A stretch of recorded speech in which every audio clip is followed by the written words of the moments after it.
Merci d'accueillir Monsieur Cyril Dion. On va se mettre là, Cyril. Vas-y, pose-toi. Où tu veux, voilà, par exemple. Bonsoir tout le monde. Avant de lui laisser complètement la parole, je vais tendre un micro à Madame Patricia Savin, présidente de l'association Auré, qui est partenaire du Festival Atmosphère et partenaire de cette conférence. Ah, on va l'allumer.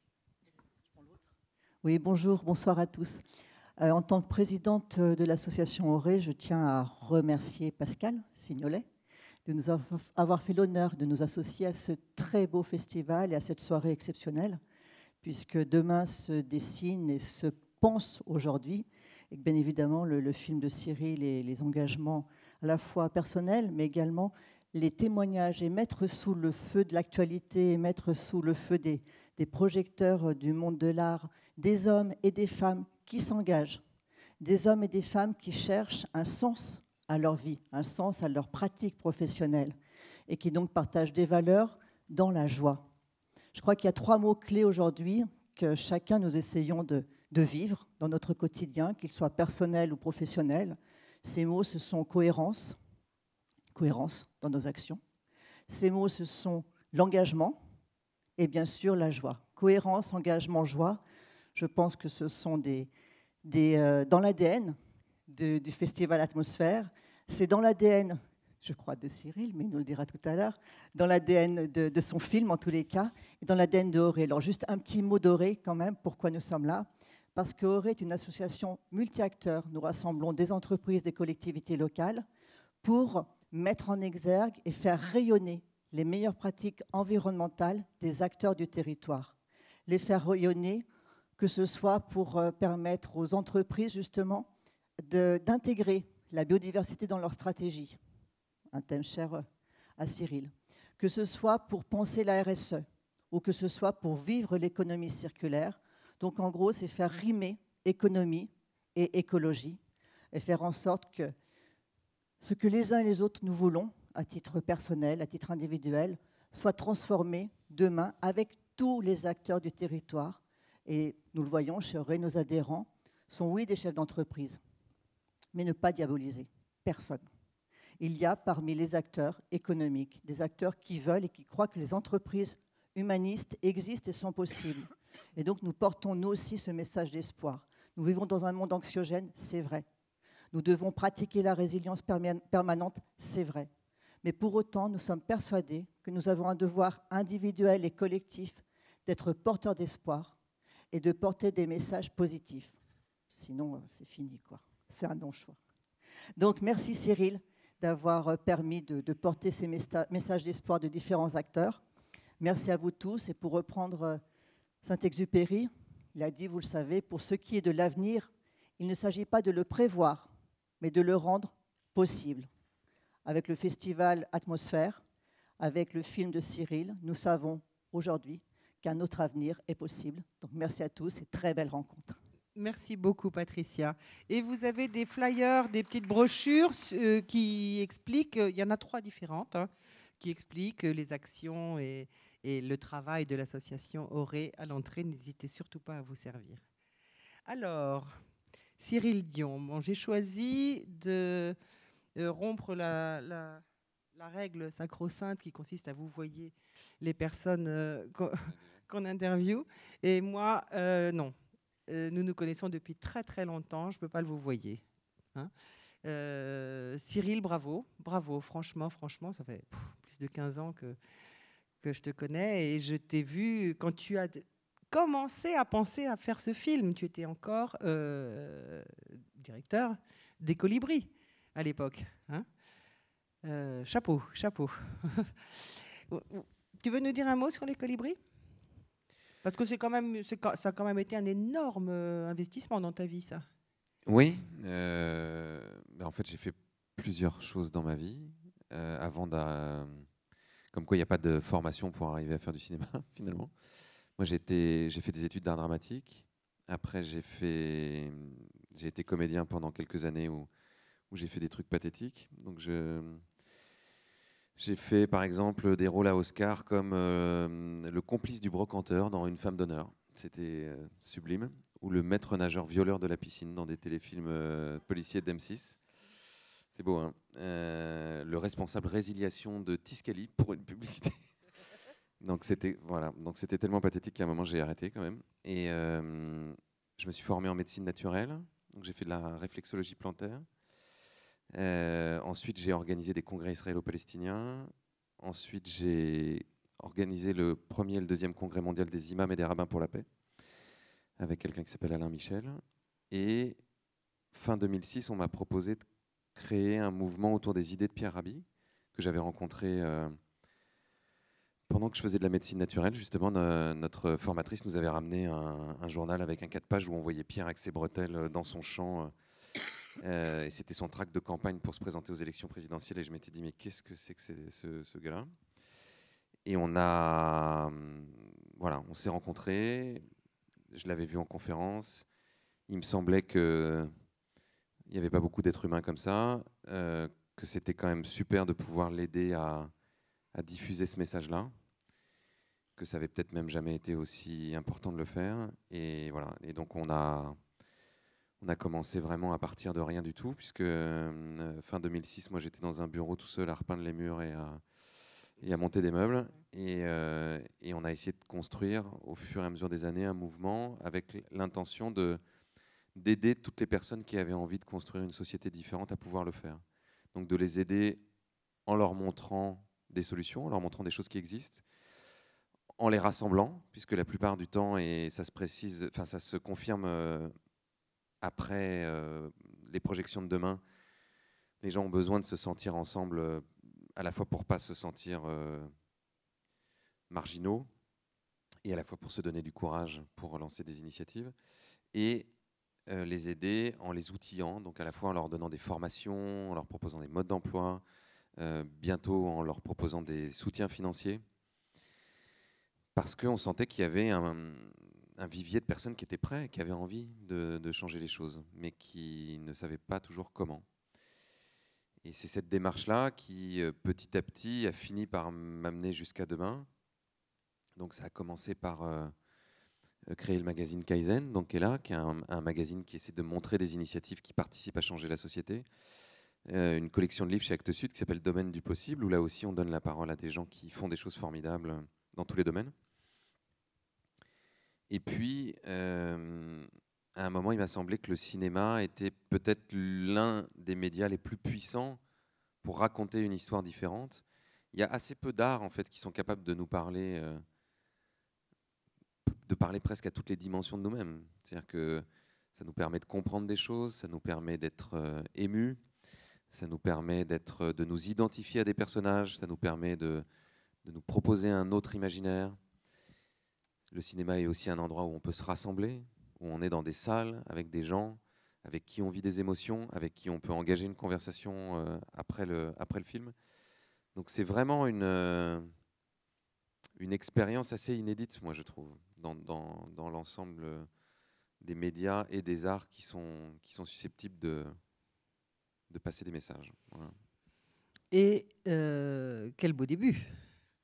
Oui, très très rare. Très très rare. Un premier film avec un succès pareil, dans tous les domaines, que ce soit en documentaire ou en fiction, rarissime. Hein, rarissime. Donc c'était visiblement un support qui te convenait. Oui. Enfin, la preuve, c'est que tu continues. Oui, je continue. Et tu peux nous parler un peu de ce que tu vas faire ensuite ou c'est encore secret? C'est pas secret, j'arrête pas d'en parler. Mais j'en parle plus que je le fais d'ailleurs, malheureusement.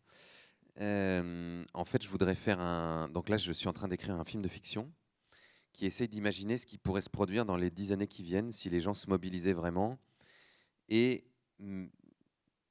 créer le contexte qui permettrait à toutes les initiatives qui sont dans demain de se généraliser. Pour moi, la question fondamentale aujourd'hui, c'est ça.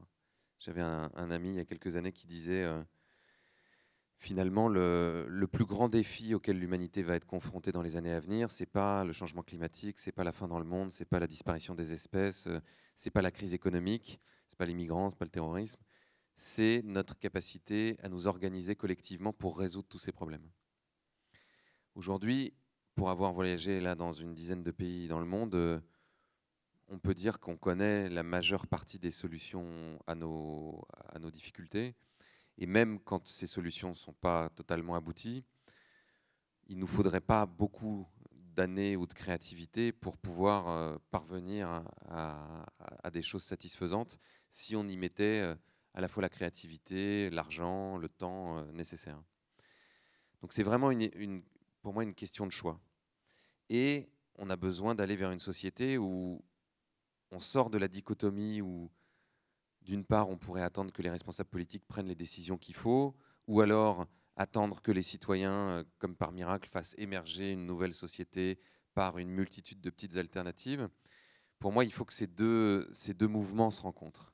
C'est-à-dire que cette vague d'initiatives a besoin de faire émerger, à mon avis, des nouveaux responsables politiques qui, eux, seront capables d'institutionnaliser un certain nombre de ces solutions et de proposer un nouveau contrat démocratique, une nouvelle façon de nous organiser collectivement et de prendre des décisions. Donc, comme on n'a pas 3 générations devant nous pour que ça se fasse de façon un peu organique, et que les scientifiques nous disent qu'on a plutôt 20 ans, à mon avis, ça va devoir passer par une mobilisation à grande échelle. Et c'est ça que j'ai envie de comprendre en écrivant ce film. Moi, je crois qu'on écrit des livres ou qu'on fait des films pour... c'est Michaud, je crois, qui disait « j'écris pour me parcourir ». Et je crois qu'il y a quelque chose de ça. C'est-à-dire qu'on essaie de creuser un sujet et de l'intégrer soi-même. Et en faisant ce propre cheminement, on partage quelque chose qui ensuite fonctionne ou pas, mais qui peut être vécu par les spectateurs. On a besoin de faire l'expérience nous-mêmes pour que les spectateurs puissent, eux, aussi vivre ces émotions-là, à mon avis. Et donc là, ce que je voudrais comprendre, c'est comment ça pourrait se passer dans les 10 ou 15 ans qui viennent, sans repasser par la Révolution telle qu'on la connaît habituellement. Nous, on a une histoire de la Révolution où on coupe des têtes, on tue beaucoup de gens, puis on remet un empereur au pouvoir, puis on se retape 30 ou 40 ans de monarchie pour ensuite, c'était même plutôt 70 ans, pour ensuite revenir à une forme démocratique. Donc, et ce modèle-là, on l'a vu se reproduire à plein d'endroits, on l'a vu se reproduire après le printemps arabe. Donc il y a certainement quelque chose de nouveau à inventer. Et c'est ça que je voudrais faire. Et donc l'un des personnages principaux du film va être un personnage réel qu'on va fictionner un peu, qui s'appelle Zdra Popovic, qui est serbe, et dont le métier est d'être consultant mondial en révolution. Ce qui est un métier intéressant, qu'on devrait conseiller aux jeunes dans les écoles. Et ce garçon, en fait, faisait partie d'un mouvement qui s'appelle Otpor, qui a chassé Milosevic du pouvoir dans les années 2000. À l'issue de cette révolution-là, il y a quelques membres du mouvement qui sont restés les uns avec les autres et qui ont créé ce petit cabinet qui est connu aujourd'hui pour avoir été l'un des architectes du printemps arabe, des révolutions en Géorgie, en Ukraine, des soulèvements en Israël. Et il vient de sortir un livre l'année dernière qui en français s'appelle Comment faire tomber un dictateur quand on est petit, tout seul et sans armes, qui raconte toutes ces expériences-là. Donc, qui raconte tous ces gens qui viennent le voir pour lui dire « Bonjour, j'habite en Indonésie, je voudrais faire la révolution, qu'est-ce que vous pensez que je pourrais faire ?» Et lui les conseille avec l'expérience qu'ils ont et en leur disant évidemment tout ça n'est pas reproductible et il faut que vous trouviez le moyen d'adapter ça à votre pays. Et c'est un fan des Monty Python, donc la plupart des techniques qu'il propose sont des trucs un peu décalés, parfois un peu loufoques. Donc ça m'a particulièrement plu. Notamment, une des anecdotes que j'aime bien, c'est qu'il raconte que dans l'ex-Yougoslavie, une des grandes difficultés pour mobiliser les gens, c'était la peur de la police politique. Donc ils pouvaient vous embarquer, et une fois qu'elle vous embarquait, vous n'étiez pas forcément sûr de revenir. Donc il fallait casser cette espèce de trouille et d'appréhension que les gens avaient à sortir dans la rue en ridiculisant ou en rendant plus humains les policiers. Donc un des premiers trucs qu'ils ont fait, c'est des lâchers de balles de ping-pong dans les rues de Belgrade, ce qui rendait Milosevic complètement dingue. Et donc les policiers étaient chargés d'aller ramasser les balles de ping-pong, mais bon, des balles de ping-pong, c'est un peu compliqué à ramasser. Donc ils les prenaient, les balles de ping-pong retombaient, ça allait se mettre dans les égouts, enfin bon. Donc les types étaient vraiment hyper ridicules. Ensuite, ils faisaient des lâchers de poulets, donc pour que les poulets courent après les poulets. Donc là aussi, ils étaient particulièrement ridicules. Et au fur et à mesure, les gens se sont dit, mais on ne peut pas avoir peur de ces gens-là, quoi. Donc ça leur a permis de descendre dans les rues. Et après, le jeu, c'était de rendre le mouvement contestataire extrêmement populaire. Et ils racontaient quand ils avaient 18-19 ans en Serbie, en gros, s'ils ne s'étaient pas fait arrêter 2 fois dans la semaine et qu'ils n'avaient pas passé une nuit au poste, c'était vraiment des gros nullards, quoi. Ils n'étaient absolument pas reconnus par le mouvement des jeunes.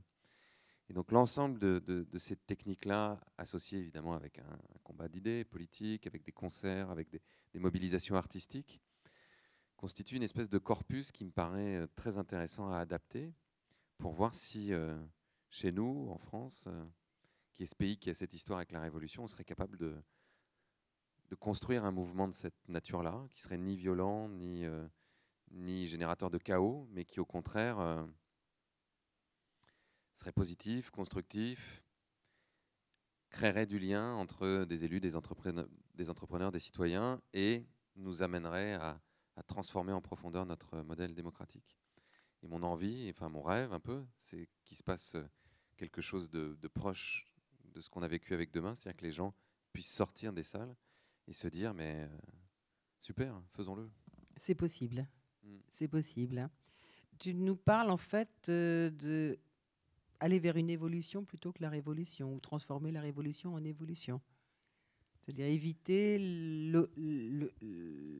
l'affrontement, la confrontation et la violence. Oui, essayer la révolution au sens propre du terme, c'est vraiment retourner les choses, les changer. Mais notre imaginaire de la révolution, pour moi, est bloqué dans quelque chose d'extrêmement violent. Et c'est ça. Qui suppose que le rapport de force a besoin de se faire dans le conflit, le chaos. Et malheureusement, la plupart du temps, ça finit pas super bien. Il y a, dans l'histoire, il y a ce qu'on appelle la Singing Revolution. Je crois que c'est Estonie, excusez-moi de mon imprécision, mais je ne sais pas si c'est l'Estonie ou la Lituanie, mais qui a une histoire de révolution en chantant. La première fois qu'ils l'ont fait, c'était contre les Russes, enfin contre la Russie plus exactement. Quand ils ne sont pas contents, ils descendent dans la rue, ils se mettent au carrefour et ils chantent. Et ils chantent jour, nuit, un jour, 2 jours, une semaine, 15 jours, jusqu'à ce que le gouvernement craque. Aujourd'hui encore, ils continuent à le faire. Et le reste de la population, les gens se relaient, et le reste de la population apporte de la soupe, des couvertures, et ça devient l'activité principale jusqu'à ce que le gouvernement abandonne la loi qu'il veut faire passer ou quelque chose comme ça. Il y a plein de mouvements en fait, qui ont une créativité hyper intéressante. Dans Demain, on a montré cette révolution en Islande, où finalement c'est parti d'un artiste qui, au moment de la... Qu'est-ce qu'il y a vu Demain, juste là, que j'ai une idée de... D'accord, okay. Donc je ne raconte pas trop. Donc cette révolution que vous avez vue, ces gens qui se sont mobilisés contre la classe politique qui avait laissé le pays aller vers la plus grande faillite de son histoire, elle a commencé par un musicien qui est allé devant le Parlement et qui a commencé par interroger les députés qui sortaient en disant mais comment ça se fait qu'on est arrivé à cette situation, qui a mis un message Facebook sur sa page, qui a proposé aux gens de venir avec lui pour poser la question aux parlementaires. Ils se sont retrouvés à être de plus en plus nombreux et au bout d'un moment, le mouvement a eu la tentation de se radicaliser. Donc comme ça s'est passé sur la place de la République ici ou dans plein d'endroits, il y a des gens qui ont commencé à venir casser et essayer d'avoir un affrontement le plus violent possible. Donc, le gouvernement a commencé à déployer un cordon de policiers et un certain nombre de manifestants avaient envie d'en découdre et de se battre avec les policiers, comme c'est souvent le cas dans ce genre de circonstances. Et une des choses que j'ai trouvé la plus belle dans ce mouvement révolutionnaire, c'est que les gens qui s'étaient mobilisés, donc les citoyens, ont organisé un cordon sanitaire. Donc c'était des gens qui étaient habillés en orange pour protéger la police. Donc c'était les citoyens qui protégeaient la police. Quand les autres Islandais ont vu ça à la télévision, ils se sont dit mais voilà, ces gens ne sont pas des excités. Ce ne sont pas des gens qui veulent tout casser. La preuve, ils organisent la protection de la police pour pas qu'il y ait d'affrontement. Donc ça a déclenché une une affluence encore plus grande devant le Parlement, parce qu'il y a eu une sorte de confiance que ce mouvement-là n'allait pas vers justement le chaos. Pour moi, c'est un des freins essentiels qui retient un certain nombre de personnes de participer à des mouvements sociaux, parce qu'elles ont l'impression que c'est dangereux. Même pendant le printemps arabe, plein de mères de famille disaient « Nous, on ne veut pas que nos fils se fassent taper dessus, mettre en prison, on ne veut pas que nos maisons soient détruites. Et c'est bien légitime. Donc qu'est-ce qu'on peut inventer qui soit à la fois quand même un rapport de force, une mobilisation, mais qui soit constructif et positif? Un aspect dont on a parlé, je l'ai mentionné tout à l'heure. Demain, nous avons une conférence sur la méditation avec Marc de Smet. Donc il y a aussi toute cette dimension, bon, avec Pierre Rabhi, avec les colibris, ça a été mentionné et travaillé énormément. C'est tout ce changement de niveau de conscience ou d'état d'esprit. Et beaucoup des gens qui voudraient un changement commencent par, si on veut changer le monde, il faut se changer soi-même. C'est la grande phrase de Gandhi. Que penses-tu de ça, de ce côté, aller faire de la méditation, du yoga, travailler sur soi-même pour désamorcer peut-être justement la violence en soi? Ouais, c'est bien. Formidable. Pour la révolution. Non, mais oui, évidemment. Donc, je suis toujours éditeur chez Actes Sud, dans cette fameuse collection Domaine du possible. Et là, on publie un petit bouquin début novembre qui s'appelle La paix, ça s'apprend, de Thomas Dansbourg, qui est une des figures de la communication non violente en France, et de David Van Reybrouck, que vous avez vu dans le film, qui est écrivain, historien, anthropologue, et qui est un des initiateurs du G1000, cette initiative démocratique assez chouette qui a démarré en Belgique et aux Pays-Bas.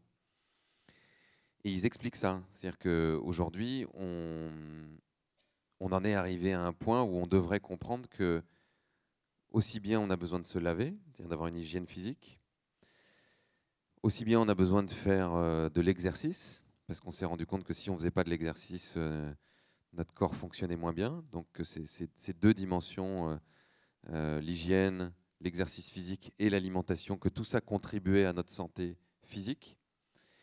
Et qu'au même titre, on avait besoin de s'occuper de notre santé psychique, et donc d'avoir des pratiques. Donc c'est comme il y en a qui disent que faire de la méditation, c'est comme prendre une douche mentale, et que c'est donc eux parlent essentiellement dans le livre de la pleine conscience, qui est un autre nom, qui est un nom plus laïque pour la méditation, de la communication non violente et de la pratique de la bienveillance, qui est un mouvement aussi qui se répand, pour dire que ça devrait faire partie de notre hygiène de vie, de notre quotidien, et que apprendre ça, particulièrement dès le plus jeune âge, mais ensuite continuer à pratiquer ça, ça aurait un impact considérable.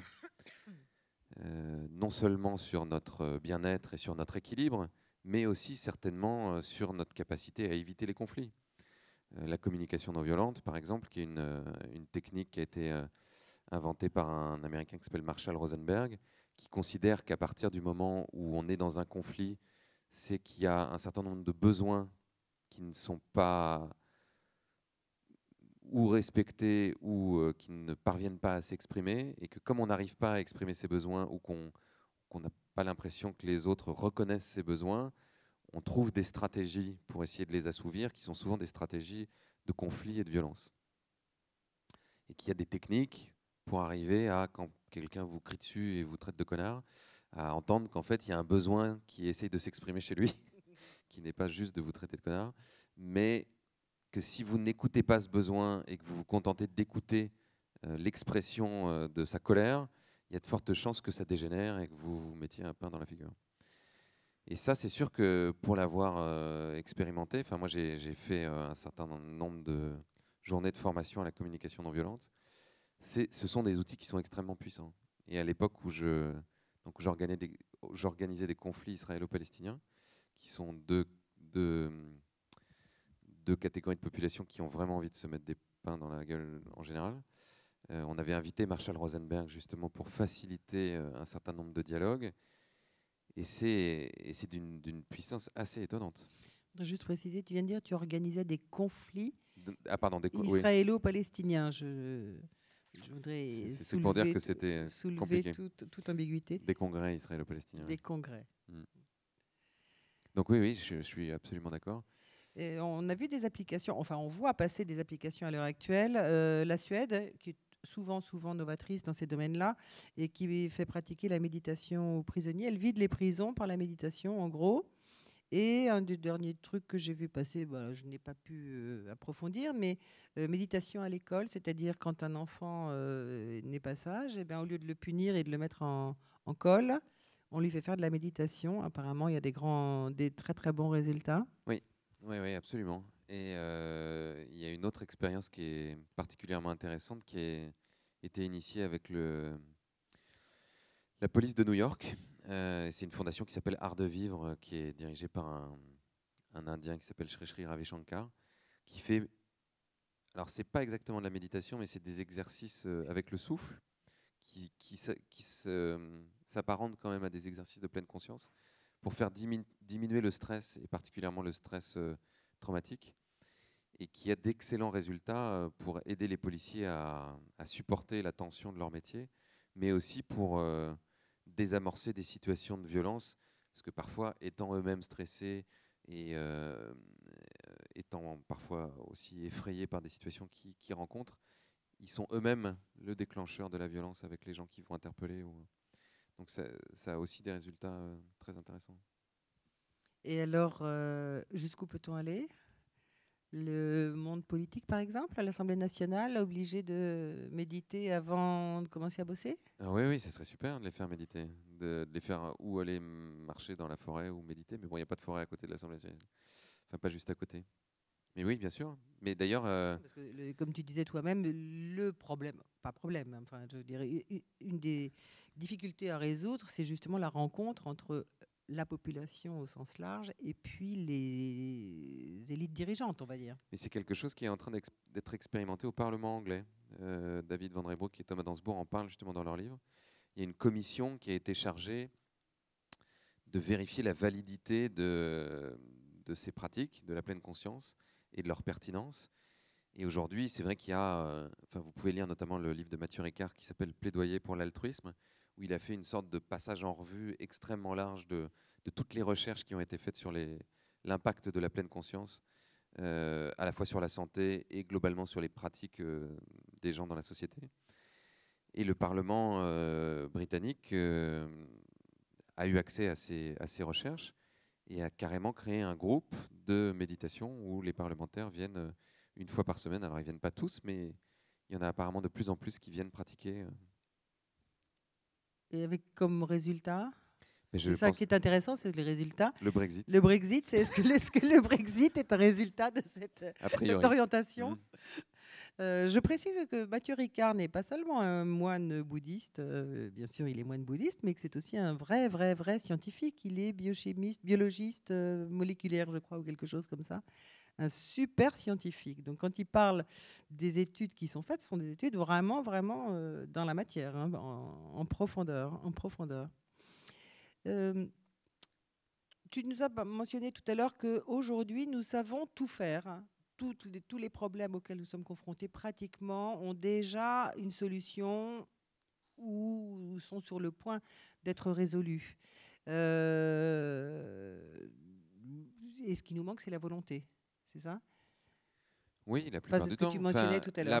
Là, par exemple, si on prend des sujets les uns après les autres, aujourd'hui, par exemple, on sait faire de l'agriculture qui est extrêmement productive, qui ne demande aucun pétrole ou extrêmement peu, qui participe à régénérer les écosystèmes, qui est rentable. Donc là, c'est vraiment typiquement un problème de volonté politique. On sait le faire pour le maraîchage, on sait le faire pour les céréales.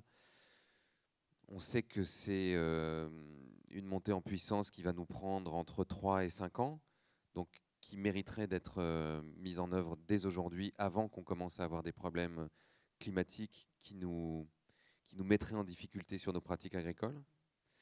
On sait aujourd'hui faire la transition énergétique, même avec les techniques imparfaites qu'on a. Vous connaissez sûrement le scénario Négawatt, qui est un scénario qui a été élaboré par une trentaine d'ingénieurs et plus largement ce qu'ils appellent la compagnie des négawatts, qui est 300 personnes qui travaillent depuis plus de 10 ans à un scénario quasiment jour par jour de la transition énergétique en France, qui permettrait de sortir du nucléaire entre 2030 et 2035, de sortir complètement des énergies fossiles d'ici à 2050, et qui demanderait de réduire dans un premier temps de près de 50% notre consommation d'énergie pour n'avoir besoin de produire que 40% avec les renouvelables. En gardant le même confort. En gardant à peu près le même confort, oui. C'est basé sur l'idée que le meilleur watt possible, c'est celui qu'on ne consomme pas. Oui, qu'on ne produit pas, oui. Et là, les gisements d'économie d'énergie sont considérables. Enfin, eux, leur trilogie, c'est sobriété énergétique, efficacité énergétique. Et une fois qu'on a fait ça et qu'on a économisé le plus possible, énergie renouvelable, en dimensionnant la production à des besoins qui sont plus réels. Et ils pensent que... Ouais, j'espère qu'il n'est pas cassé ton truc, parce que... Bon.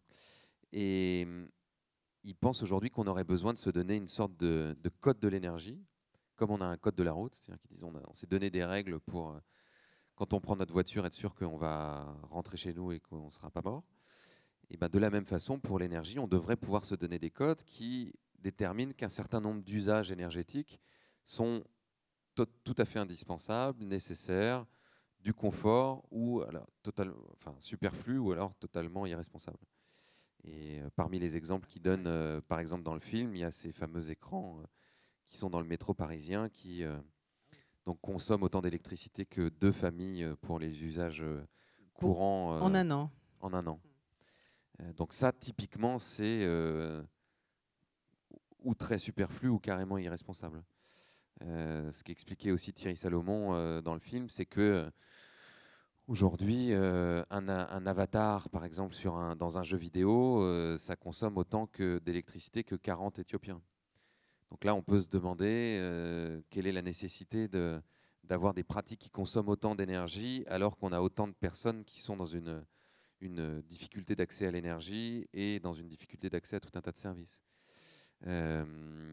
On citait aussi ce chiffre qui disait que pour faire tourner les appareils en veille, en France aujourd'hui, il faut 2 centrales nucléaires. À l'échelle de l'Union européenne, il faut 7 centrales nucléaires.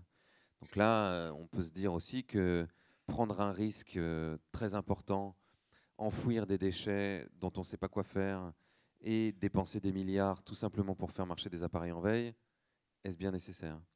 Alors que là encore, il y a un certain nombre de techniques assez simples qui permettent de résoudre le problème.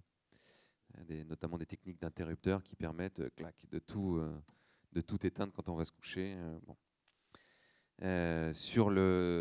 Dans le domaine de l'économie, aujourd'hui, on sait pertinemment que on serait capable de redistribuer les richesses de façon beaucoup plus équitable par un certain nombre de techniques, notamment le revenu de base qui fait en ce moment pas mal de bruit et qui est de plus en plus discuté par des responsables politiques, puisque de façon assez basique, on a multiplié la productivité par 40 depuis 1975, mais on n'a pas diminué ou pas beaucoup notre temps de travail et nos revenus en proportion, en tout cas en termes de pouvoir d'achat, n'ont pas tellement augmenté, voire même auraient tendance à diminuer. Donc là, on est face à une espèce de dichotomie qui est en fait le résultat d'un système économique qui mécaniquement concentre l'essentiel des richesses dans très peu de mains et qui laisse l'ensemble de la population dans une sorte de précarité et de guerre économique pour essayer de s'en sortir. Donc le revenu de base est un mécanisme. Un autre mécanisme qu'on pourrait actionner, c'est justement transformer la création monétaire, puisqu'aujourd'hui la création monétaire repose essentiellement sur le crédit. Pour créer de l'argent, il faut faire des crédits, des emprunts. Et ce mécanisme-là, à la fois nous contraint à la croissance économique. Vous avez vu le film, donc a priori, vous savez de quoi je parle. Si ce n'est pas le cas, quand on posera les questions, vous me le redirez. Et ça nous oblige aussi à être dans une sorte d'asservissement aux banques et aux créanciers en général. C'est-à-dire que, pour résumer, plus vous avez d'argent, plus ça sera facile d'en avoir, et moins vous en avez, moins ça sera simple. C'est ce que nous expliquait Bernard Liétard, qui est dans le film, qui est cet économiste, ancien fonctionnaire de la Banque centrale de Belgique, qui disait l'intérêt, c'est un truc assez facile à comprendre. C'est quelqu'un qui a déjà plus d'argent qu'il n'en a besoin, qui prête à quelqu'un qui n'en a pas assez. Et celui qui n'en a pas assez va devoir se débrouiller pour en rendre plus à celui qui en avait déjà trop. Donc, mécaniquement, il va se passer ce que je disais précédemment.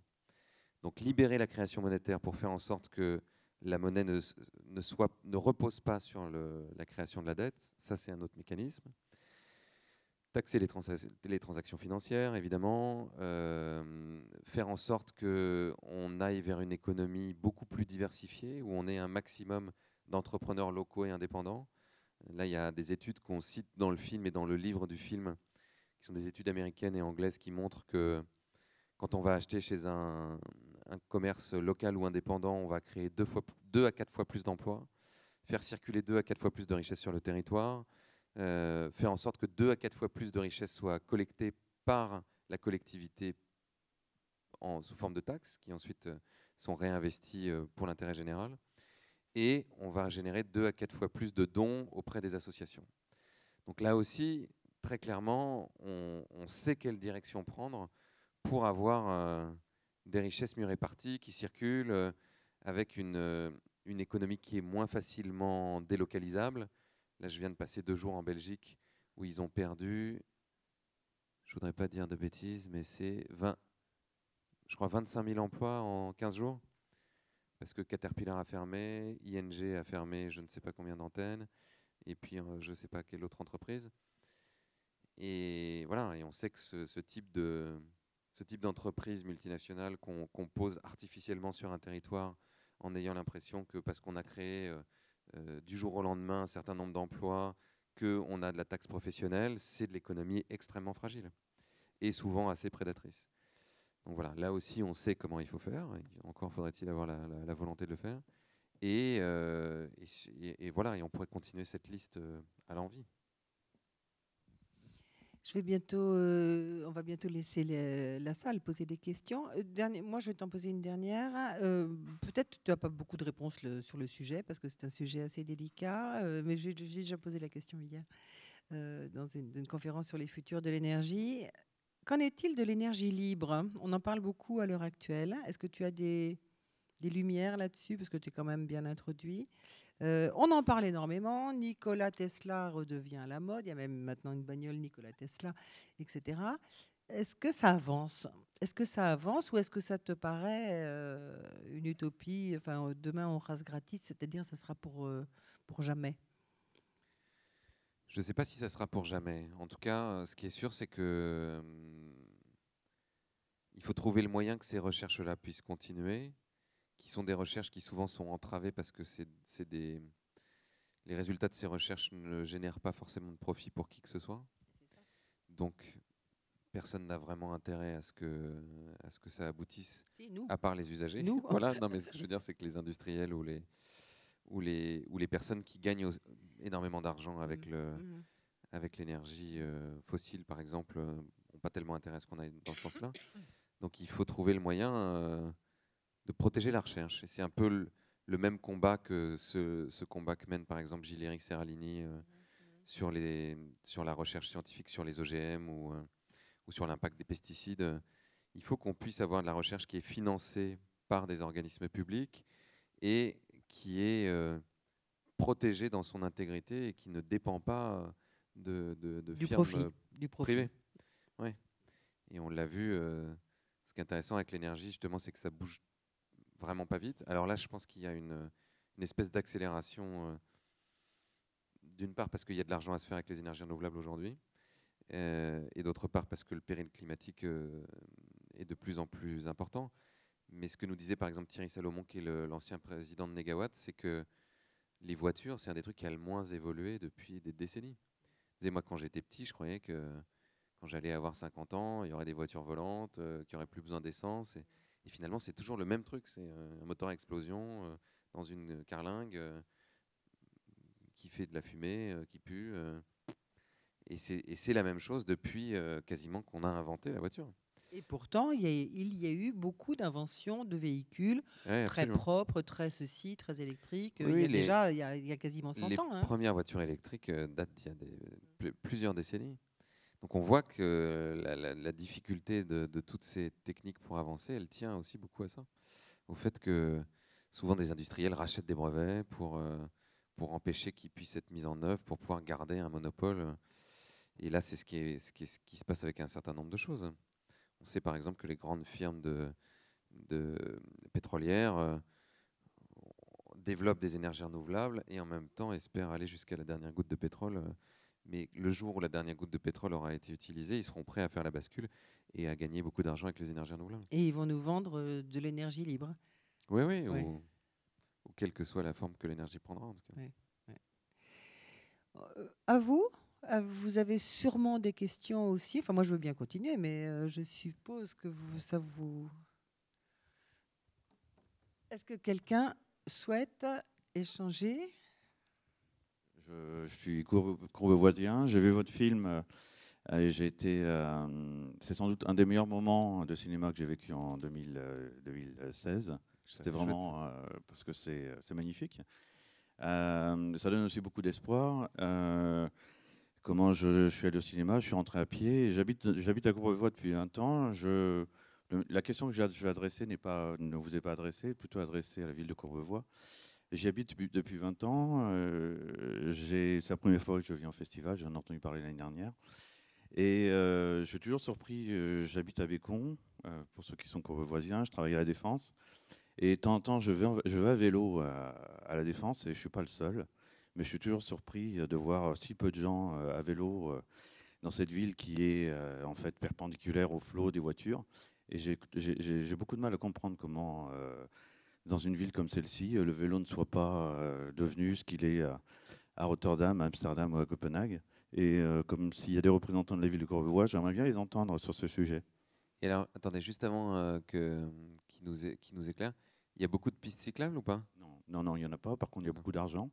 Il y a des grands trottoirs. Il y a beaucoup d'argent, il y a beaucoup de place, il y a des trottoirs qui sont très larges. Il y a un autre exemple qui est le pont de Levallois, puisque j'habite à côté du pont de Levallois.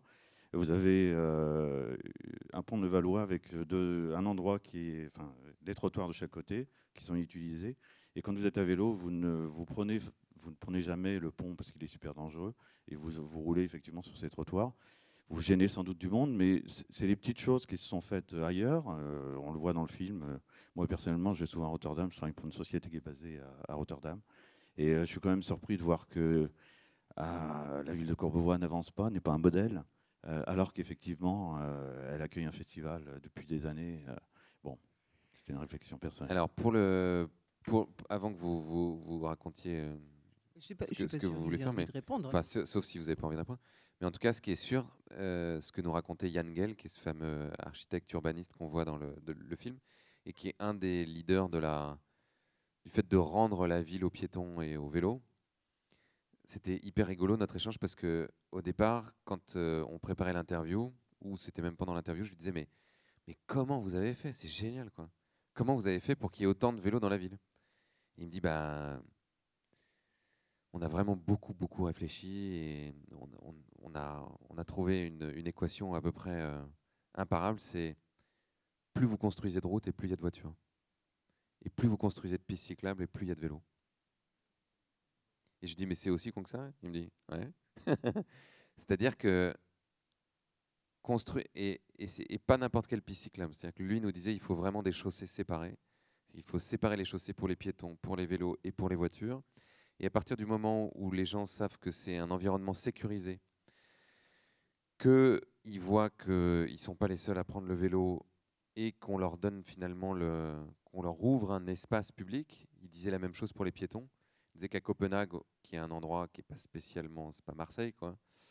C'est pas l'Italie non plus. Au départ, quand il a été question de rendre un certain nombre de rues piétonnes dans la ville, les gens disaient non mais ça sert à rien, on est au Danemark, il fait pas beau, il fait froid, on n'est pas en Italie, donc les gens vont pas aller dans les rues. Ils se sont obstinés, ils ont réussi à faire ce qui s'appelle le Strand maintenant, c'est-à-dire tout un quartier piéton dans le cœur même de Copenhague. Et il disait, et 1 an plus tard, les gens étaient partout dans la rue.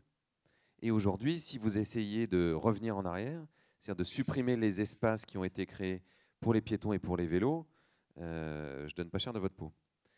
Et à peu près dans chaque ville où ça s'est produit, je dis ça par rapport à la polémique qu'il y a eu à Paris là, avec la piétonisation des voies sur berge, ça a été une levée de bouclier absolument immédiate et vachement violente des automobilistes. En disant, mais vous êtes en train de tuer la ville, les gens ne pourront plus venir en voiture, ils ne pourront plus se garer, ça va tuer les commerces, et puis c'est n'importe quoi, et puis ça va faire des bouchons, et donc il y avait des manifs, et voilà. Et en général, ça dure 1 an ou 2, et au bout d'1 an ou 2, tout le monde se rend compte qu'en fait, c'est plutôt quelque chose de très positif, et plus personne ne veut revenir en arrière. Donc c'est vraiment une question de courage politique à un moment qui est un peu compliqué, et évidemment d'anticipation, il ne faut pas le faire n'importe comment, mais en réalité, recréer des espaces de convivialité, recréer des espaces où on peut circuler de façon sécurisée et de façon douce, c'est plutôt toujours positif pour les villes qui l'ont fait. Est-ce que oui, mais peut-être que c'était pas tout à fait le monsieur. Vous voulez dire quelque chose Bernard Accart. Attends. Intégré, oui. Non, on va pas faire une réunion de quartier. Non, je voulais simplement vous rassurer, c'est une problématique qui nous tient beaucoup à cœur et depuis longtemps. Et quand on a commencé, par exemple, autour de Charras, à faire des pistes cyclables, on a reçu des lettres d'insultes. Je me souviens d'une lettre en disant « Mais on n'est pas chez Delanoë, vous êtes des collectivistes ».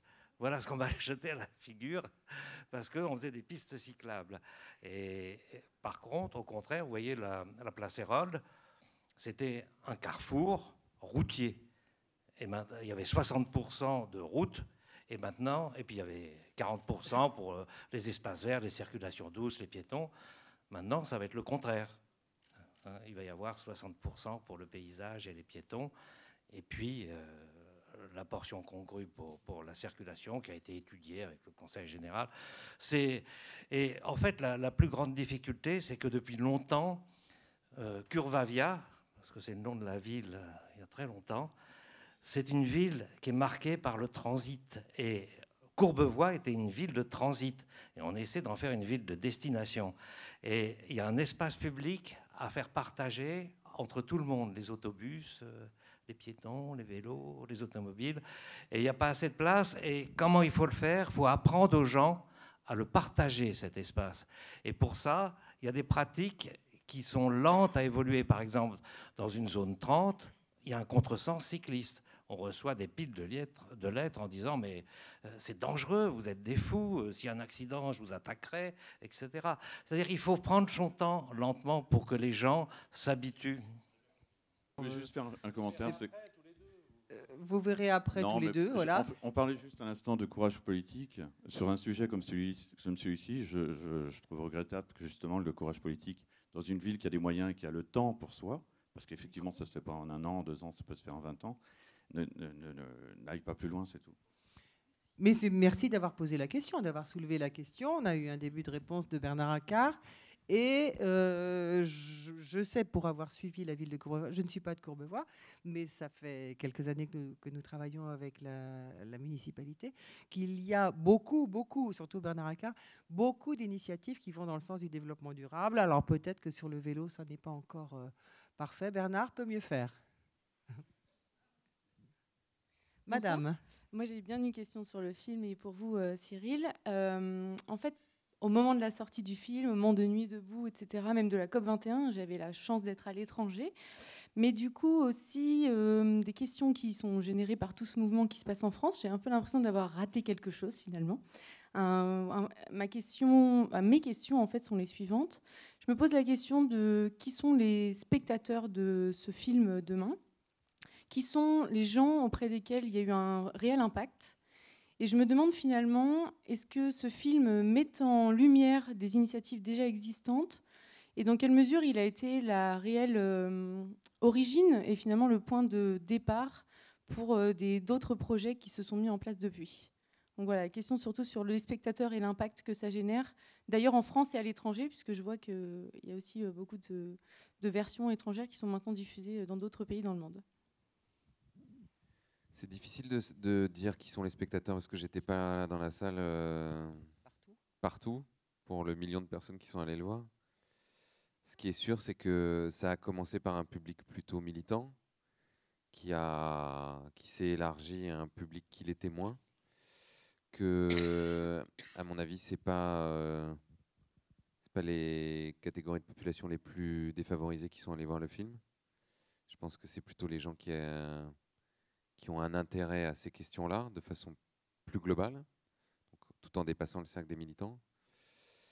Et le type de personnes qui ont mis en place des choses après, c'est pareil, c'est difficile à savoir. Moi, il y en a un certain nombre que j'ai vus, que j'ai rencontrés, mais si vous voulez vous amuser à y passer un peu de temps, en fait, on a créé une section sur le site internet qui s'appelle Après-demain, où on demande aux gens de nous raconter un petit peu les initiatives qu'ils ont prises après. Et la seule chose sur laquelle je peux avoir une réponse plus précise dans votre question, c'est est-ce que le film a vraiment été le moteur ou le déclencheur? Et pour moi, le film a été... c'est un caillou sur le chemin, quoi. C'est-à-dire qu'il s'est passé plein de choses après. Il y a plein de gens qui ont préparé le succès de ce film par tout ce qu'ils ont fait. Et il y a plein de choses qui vont se passer ensuite. La plupart des gens, moi, que j'ai rencontrés ou pour lesquels j'ai eu connaissance d'initiatives, c'est des gens qui avaient déjà envie de faire quelque chose mais qui n'osaient pas. Et le film leur a donné le courage de le faire, parfois parce qu'ils ont rencontré d'autres personnes ou parce que le film a eu du succès dont ils se sont sentis une légitimité à le faire. Ça peut être des personnes qui avaient déjà un projet, qui se sont servis du film pour lui donner plus d'audience et de donner une caisse de résonance plus importante. Par exemple, les monnaies locales qui ont été créées à Strasbourg ou à Lyon, donc le Stuc et la Gonette, c'était en gestation et ils se sont servis des avant-premières de demain avant la sortie du film pour rassembler un maximum de personnes pour ensuite pouvoir lancer leur monnaie locale. Et ensuite, ils se sont servis du succès du film pour, là aussi, le relier à leur initiative et en faire parler dans les médias locaux. Il y a aussi un certain nombre de gens qui faisaient déjà des choses depuis des années et qui, grâce au film, ont pu élargir le public qui avait accès à leurs initiatives parce que, là encore, ça leur donnait de la légitimité. Ils n'étaient plus les marginaux dans leur coin, ils ressemblaient à des gens qui étaient dans un film, qui avaient eu un César, qui étaient dans beaucoup de médias, qui avaient beaucoup de succès.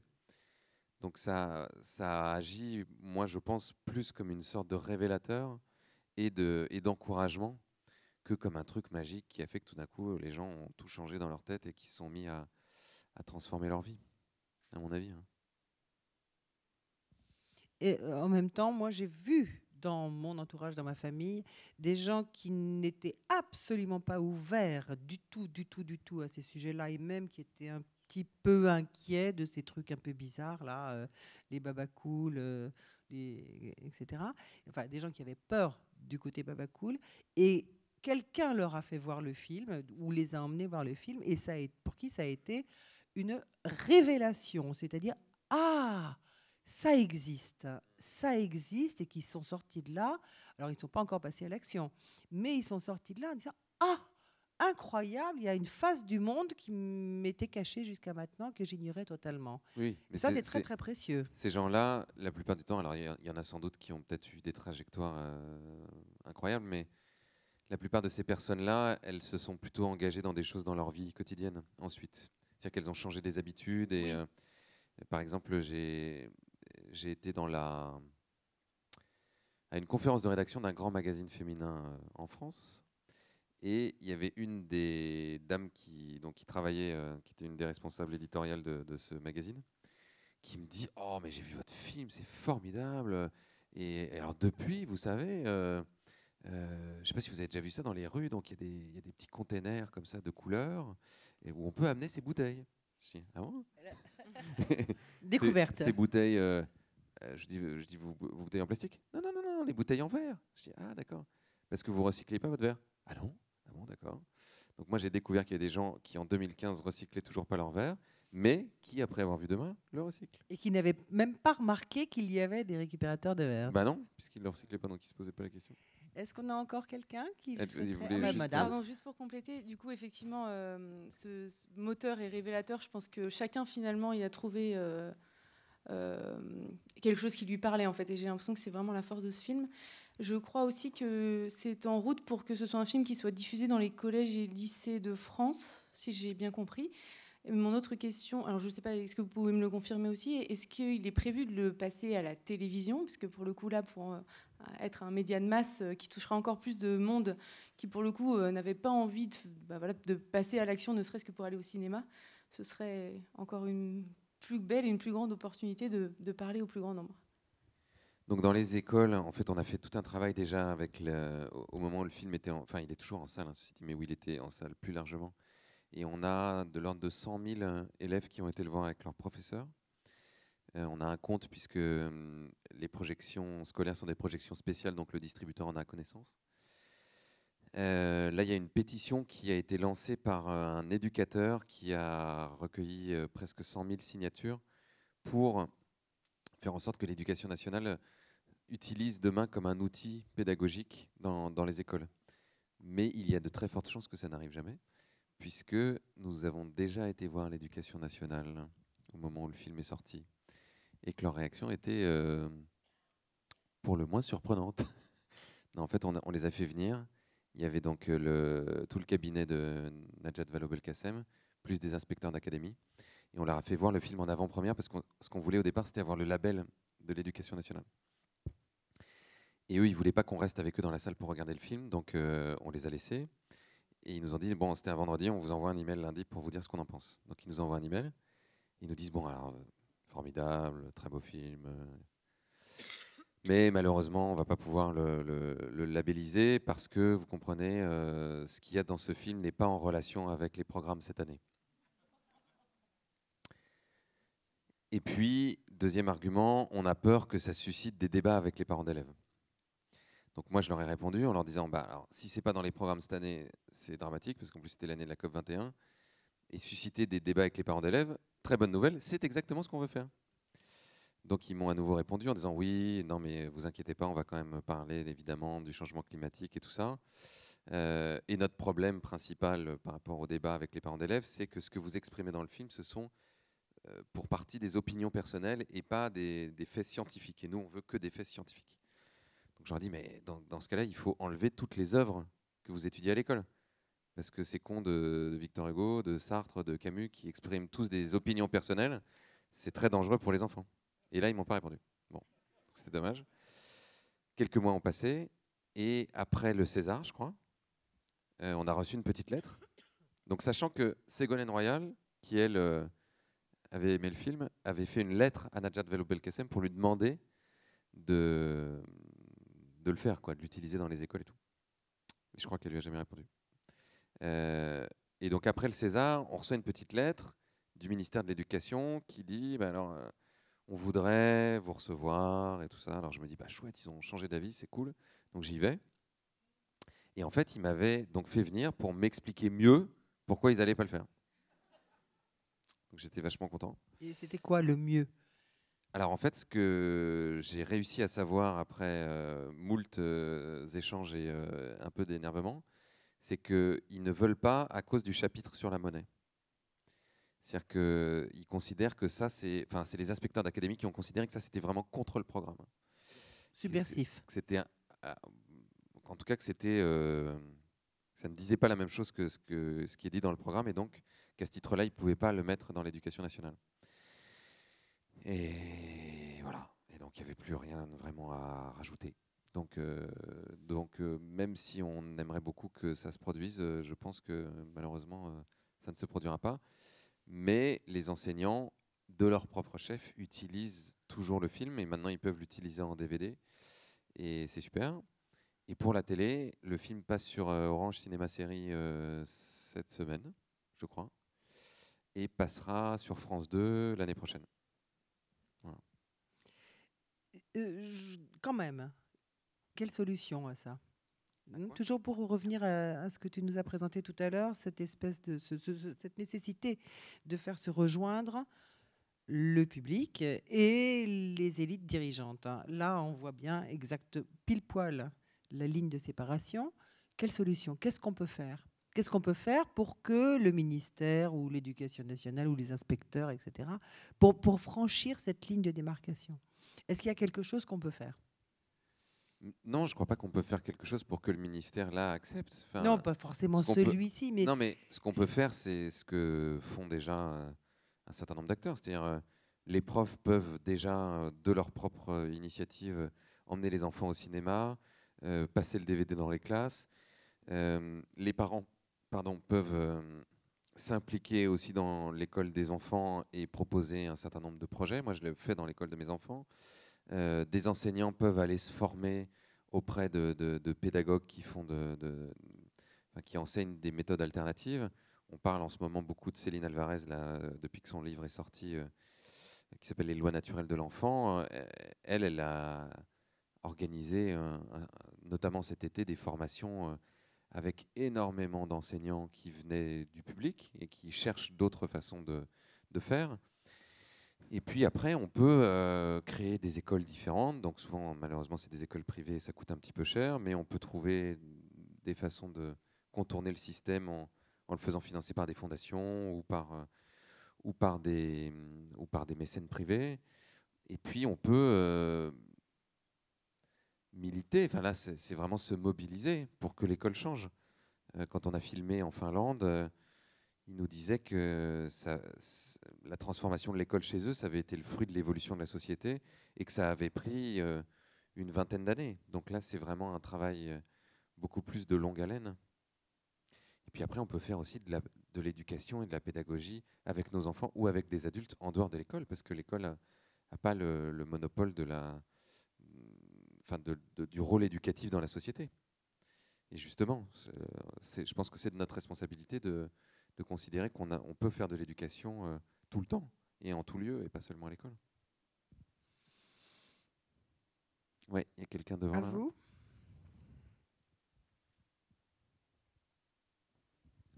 Bonjour, Annabelle Princojean, Association des entreprises pour l'environnement. D'abord, merci beaucoup pour votre film. On a beaucoup parlé de politique, de citoyens et un peu moins d'entreprises. Comme Patricia Savin l'a souligné au début, c'est vrai qu'il y a des entreprises qui y croient, enfin qui font des choses, et notamment il y a aussi beaucoup de collaborateurs qui y croient et pour qui c'est très important que l'entreprise fasse des choses mieux. Ma question, c'est aussi sur le consommateur, qui a un rôle énorme dans tout ça et dont on n'a pas encore beaucoup parlé, notamment sur les choix de consommation. Aujourd'hui, il y a des entreprises qui font des choses, mais pour lesquelles il n'y a pas d'attente, notamment sur l'industrie du textile, je pense, qui est une industrie très polluante. Même si des choses sont faites, à partir du moment où une personne rentre dans une boutique, il y a un côté, je prends des vêtements et je me fiche de l'impact de la teinturerie sur l'eau qui est très loin, sur l'eau utilisée, etc. Et du coup, elles ont un problème de quoi dire en fait aux consommateurs pour pas faire du greenwashing, pas faire aussi pas exagérer sur les orienter. Je voulais savoir, vous, qu'est-ce que vous attendez des entreprises et notamment dans leur dialogue avec les consommateurs? Moi, j'attends rien de spécial des entreprises. Rien de particulier à moi. J'attends comme tout le monde. J'attends des entreprises qu'elles soient socialement et écologiquement responsables. C'est-à-dire qu'elles réfléchissent à l'impact de ce qu'elles font, l'impact sur la planète, l'impact sur les êtres humains, qu'elles réfléchissent à la façon dont elles font coopérer leurs collaborateurs, si on ne veut même pas parler de salariés, pour remplir leur mission. Idéalement, pour moi, une entreprise, et je pense que l'entreprise et l'entrepreneuriat est certainement un des moteurs les plus forts pour transformer la société, une entreprise devrait avoir... là, où j'étais en Belgique, je parlais hier soir au congrès des entrepreneurs sociaux, en gros des coopératives et de l'économie sociale et solidaire en Belgique. Et j'ai fait une conférence l'après-midi chez HEC, qui a ouvert un master d'entrepreneuriat social dans HEC. Donc pour l'instant, il n'y a que 15 élèves sur l'ensemble de tous les élèves de l'établissement, mais bon. Il y avait quand même 300 personnes à la conférence, donc 300 étudiants, donc ça veut dire que ça les titille quand même. L'idée, c'est comment est-ce qu'une entreprise peut remplir un véritable besoin, enfin répondre pardon, à un véritable besoin et remplir une véritable fonction dans la société qui est utile. À mon avis, aujourd'hui, un certain nombre d'entreprises devraient réfléchir à la façon dont non seulement ils peuvent limiter leur impact, mais même essayer de régénérer des écosystèmes ou de résoudre des problèmes. Et de faire en sorte que les gens qui y travaillent y trouvent profondément du sens. Pour moi, un des problèmes principaux de notre société, c'est l'espèce de servitude qu'il y a à être obligé de travailler pour gagner un salaire à la fin du mois, pour pouvoir survivre ou consommer. Et du coup, énormément de personnes se retrouvent à faire un travail qu'elles aiment bien. C'est souvent, quand on demande à des gens s'ils aiment bien leur boulot, ils font « ouais ». Et qui se retrouvent à arriver le lundi matin et on leur demande comment ça va et ils disent comme un lundi. Parce que quand même, on attend le week-end et on attend les vacances. Parce que fondamentalement, on ne se lève pas pour faire quelque chose qui nous passionne. On ne se lève pas pour construire un monde dans lequel on a envie de vivre. On se lève pour aller au chagrin, quoi, comme on disait. Pour aller au boulot parce qu'il faut gagner sa vie. Et ça, c'est un véritable problème. C'est-à-dire que, et en ça, peut-être que je suis un peu libéral, mais pour moi, on devrait devenir une société d'entrepreneurs. C'est-à-dire, ou être entrepreneur soi-même, ou dans le cadre de sa coopération à une entreprise, être un peu entrepreneur. Une des réussites, par exemple, de Pocheco, qui est... vous avez vu, ça m'a réveillé cette question. C'est une des réussites de Pocheco qui est dans le film, c'est d'avoir complètement ouvert l'espace aux salariés. C'est-à-dire que, a priori, de base, c'est quand même pas hyper excitant. C'est une usine qui fabrique des enveloppes. Donc, il y a certaines tâches qui sont vraiment super reloues, quoi. Il y a des gens, leur boulot, c'est de prendre les enveloppes qui arrivent au cul de la machine, de les mettre dans un carton et d'empiler le carton. Pas génial, hein? Et bien, eux, ils trouvent, c'était incroyable, c'est-à-dire que quand on les a interviewés, pour eux, leur travail, c'est pas de faire ça. Leur travail, c'est de participer à l'évolution d'une entreprise qui est pionnière dans sa capacité à ne pas détruire les ressources naturelles, à apporter de l'activité économique à des gens qui sont sur un territoire, à se respecter, c'est-à-dire à vivre ensemble. C'est-à-dire qu'il y a une vraie réflexion sur le vivre ensemble et sur la qualité de vie au travail, le fait de bien s'entendre, le fait d'être solidaire, le fait d'être dans un environnement naturel, et la capacité de résoudre des problèmes de la société. Et donc chez Pocheco, il n'y a pas tellement de hiérarchie, ils sont 122, il y a un comité de pilotage avec 3 hommes et 3 femmes, et ensuite c'est une hiérarchie assez plate, qui fait que tout le monde a la liberté d'améliorer l'entreprise. Tout le monde peut venir voir le comité de pilotage et dire, bah, voilà, moi je suis à ce poste-là, et je pense que si on faisait le truc comme ça, comme ça, comme ça, comme ça, on réduirait notre consommation d'énergie, on réduirait peut-être notre consommation d'eau, on serait plus efficace, on gagnerait en productivité. Et le comité de pilotage dit, bah, ok, si ça ne demande pas un investissement fou, essaye. Et si ça marche, génial, on le garde. Et donc l'agrégation de la créativité de l'ensemble de ces salariés et le fait qu'ils trouvent du sens à faire quelque chose qui n'est pas simplement mécanique ou pour gagner de l'argent, et a fait que cette entreprise aujourd'hui est devenue pionnière dans l'économie circulaire, a inventé l'économie, fait les choses de façon écologique et en même temps, du coup, économise des millions d'euros, a économisé des millions d'euros ces derniers 15 ans grâce à ça. Et donc pour moi, si on peut partir de là, et si on poussait le curseur encore plus, ce serait de se dire, finalement, c'est un peu comme la permaculture, c'est-à-dire qu'il faudrait construire une société où chacun est à sa place. C'est ça qui crée un écosystème puissant, résilient, qui fonctionne, etc. Et donc, chacun à sa place, ça veut dire chacun exerçant le métier pour lequel il a du talent, qu'il passionne, et donc pour lequel il sera le plus efficace. Enfin, vous avez tous vu des gens faire bien leur métier, et c'est génial. De voir un boulanger qui fait du super bon pain, ben, ça change quelque chose aux gens qui sont autour de lui. On va acheter son pain chez lui. De voir, j'en sais rien moi, un prof, enfin, vous avez tous eu un prof génial dans votre vie. Ben, ça changeait l'heure que vous passiez, ça changeait votre journée, comparé aux profs qui faisaient ça parce qu'ils n'avaient pas le choix ou qui n'avaient aucune envie d'être là, et souvent vous deviez vous emmerder comme un rat mort. Donc, c'est vraiment rendre un service à la société que d'être au bon endroit et d'être une forme d'entrepreneur de sa vie. De pouvoir créer quelque chose qui nous épanouit, qui nous permet de nous exprimer, qui est utile et qui est bien fait, à mon avis. J'espère que j'ai répondu à votre question parce que je me suis un peu emporté. Oui, je rappelle, peut-être certains d'entre vous étiez là l'année dernière, il y a pile un an, nous étions dans cette salle avec Martin Messonnier, qui est le président de l'association Atmosphère 21 et qui a réalisé un film sensationnel sur le sujet, Le bonheur au travail. Je ne sais pas si tu l'as vu. Génial. Il fait le tour du monde, justement, de tout ce qui change et tout ce qui a changé. Et c'est un peu comme demain, si tu veux, à la fin du film, on se dit... Mais c'est possible, mais ça marche, mais ça existe et ça rapporte de l'argent et les gens sont heureux, etc. Le bonheur au travail, vous devez pouvoir le trouver, je ne sais pas où, sur Internet. Mais encore une question, une ou deux questions. On n'a plus beaucoup de temps. Cyril doit nous quitter bientôt. Bonjour, Luc Pfeffer, un des 1 million. Je me demandais, par rapport au film, est-ce qu'il y a des choses qui n'ont pas pu être réalisées dans le film? Est-ce qu'il y a eu beaucoup de blocages et de rush ou d'histoires qu'on n'a pas pu voir? Il y a plein de choses que vous n'avez pas pu voir parce qu'il n'y avait pas le temps, oui, bien sûr. Enfin, on avait 130 heures, donc on vous a épargné 130 heures de film pour n'en faire que 2, ce qui était déjà long pour certains. Et cette matière-là, on l'a essentiellement mise donc un peu dans les bonus du DVD et du Blu-ray. On en a mis beaucoup dans le livre du film, où à peu près tout ce qu'on n'a pas pu mettre dans le film est dans le livre. Et dans les images, on va tâcher d'en recycler un certain nombre.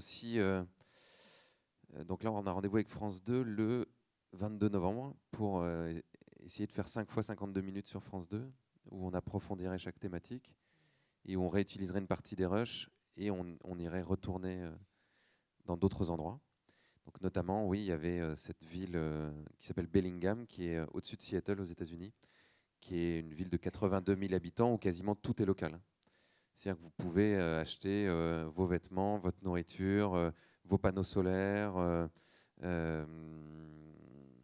les pièces de remplacement de votre voiture. Enfin, ils sont issus de ce mouvement qu'on a montré à un moment, qui s'appelle BAL, Business Alliance for Local Living Economies. Et c'est une des villes aux États-Unis qui est les plus impressionnantes pour ça. Vous n'avez pas vu non plus le Fab Lab de Détroit, qui est un Fab Lab plutôt éducatif, ou dans un endroit justement où les gens sont dans des situations assez extrêmes de pauvreté. Ils apprennent à fabriquer eux-mêmes des objets, à les réparer, avec des choses qui sont chouettes dans le rapport aussi intergénérationnel, parce que quand on y allait, je ne sais plus comment il s'appelle d'ailleurs, le responsable du Fab Lab nous expliquait qu'il y avait une jeune fille de 12 ans qui était là tout le temps, qui savait faire plein de trucs et qui apprenait la soudure à des retraités. Et à côté de ça, il y a une femme afro-américaine retraitée qui apprenait à coudre aux jeunes pour leur apprendre où à se fabriquer des fringues, où à les réparer, parce qu'ils ne pouvaient pas s'en acheter. Et donc ça, c'était vraiment super. Et donc ça, ces deux trucs, par exemple, on les a mis dans les bonus, un peu, enfin un petit bout en tout cas. Et ils sont dans le livre. À suivre. Donc à suivre. Encore 5 minutes ?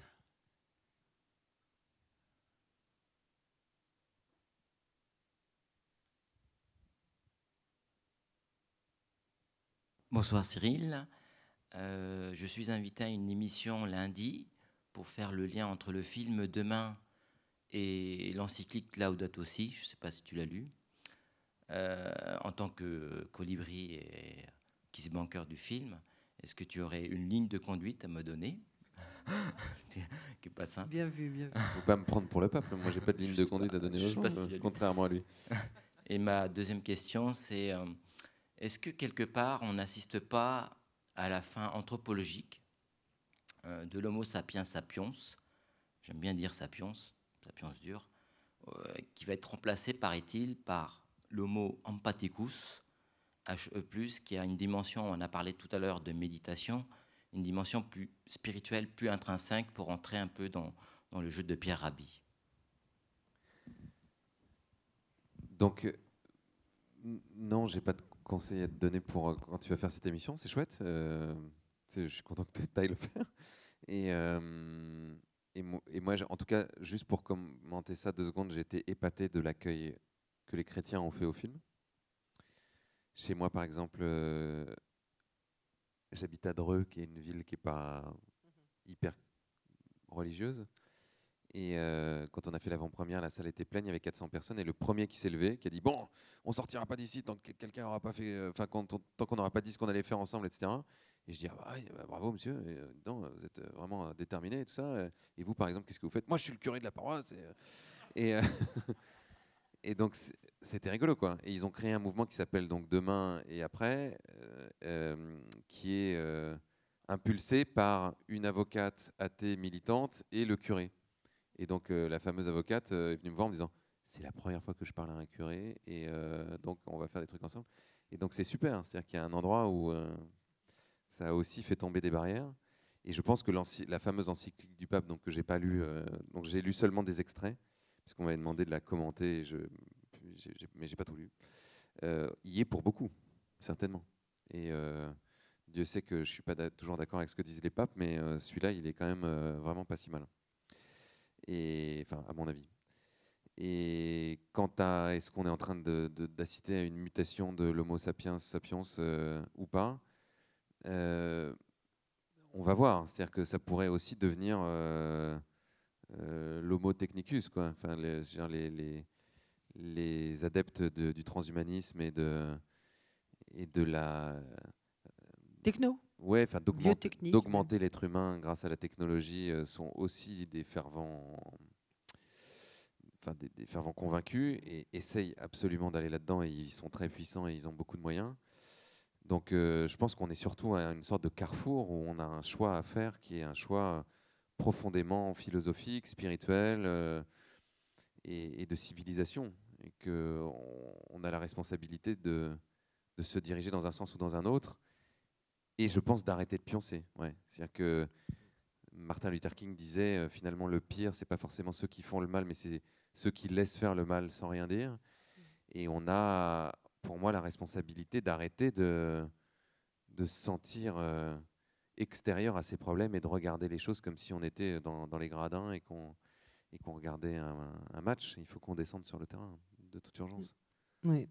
Et c'est précisément sans doute que ton film, enfin votre film à tous les deux, a apporté. C'est faire sortir les gens de cette espèce d'impuissance, enfin, sensation d'impuissance. Une phrase que j'aime bien, c'est pire que le bruit des bottes, le silence des pantoufles. Hein. Et ton film semble avoir réveillé pas mal de monde, hein, dans ce sens-là. Votre film, merci. Cyril doit nous quitter là bientôt. Donc je vous remercie. Pas de Pascal, hein, Pascal Signolet. Le micro, regarde, t'as le micro. Micro. Voilà, je voudrais d'abord remercier Cyril de sa présence, d'autant plus que l'an dernier, on l'a vraiment maltraité. Voilà, tu l'as maltraité? Oui, il s'est retrouvé tout seul sur scène. Il avait oublié le débat. En fait, j'étais resté pour le débat, et puis comme personne n'avait dit qu'il y aurait un débat, voilà, la lumière s'est rallumée, tout le monde s'est barré. Et puis moi, je disais, genre, donc voilà qui est Cyril Dion, il revient comme parrain cette année. Donc merci beaucoup. Merci à vous en tout cas d'être venu. Et merci à l'association Auré aussi, merci beaucoup d'avoir participé, d'être partenaire de ce débat. Et puis merci à vous tous de votre présence et voilà, qui nous donne chaud au cœur pour continuer ce qu'on fait. Voilà. Bon, Cyril, à l'année prochaine au Festival Atmosphère. Hein, il y aura forcément quelque chose, on va trouver. On va trouver une raison pour que tu reviennes. Merci énormément et puis bon courage parce qu'il est crevé, hein, je peux vous dire. Là, tout le monde est en train de l'épuiser. À bientôt.